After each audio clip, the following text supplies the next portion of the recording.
حنیفت مر ولی ایران ته تللی و هلته یې څه وویل او څه یې وکړل. سلام وخت مو په خیر.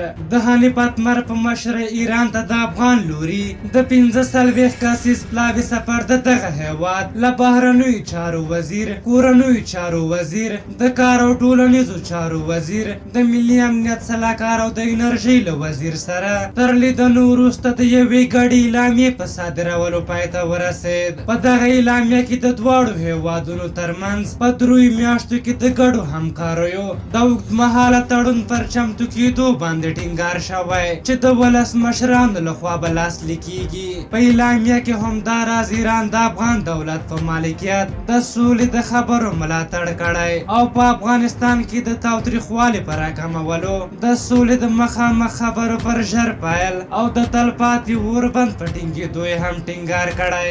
دغه راز ایران د بین الافغاني خبرو کوربتوب ته هم چمتووالی ښودلی.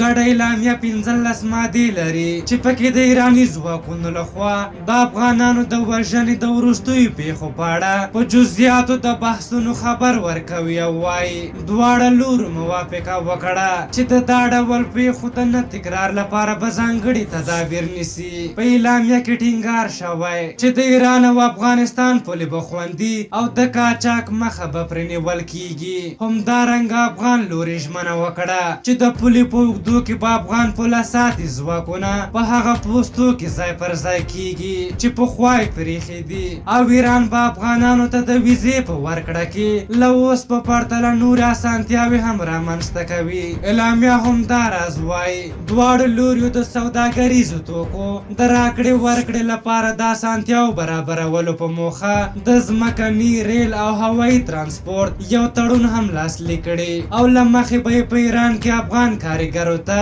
د کار کولو قانوني بڼې ورکولو باندې هم ټینګار شوی. د افغانستان او ایران لخوا د چابهار بندر پیاوړي کول بل مهم ټکی دی چې افغان او ایراني چارواکو پرې هوکړه کړې. د حنیفت مر دا سفر ظاهرا او د کاغذ پر مخ له لاسته راوړنو ډک ښکاري، خو دا چې په عمل کې به څومره نتیجه ورکړي او څومره به دغه هوکړې عملي شي هغه پوښتنه ده چې وخت به یې ځواب کړي. په هر حال تاسو د حنیفت مر د دغه سفر په هکله څه نظر لرئ؟ خپل نظرونه هم راته په کومنټ کې ولیکئ. که زموږ ویډیو مو خوښه شوې وي ضرور لایک کړئ. تر بلې ویډیو مو په لوی او بخښونکي خدای سپارم. د الله په امان.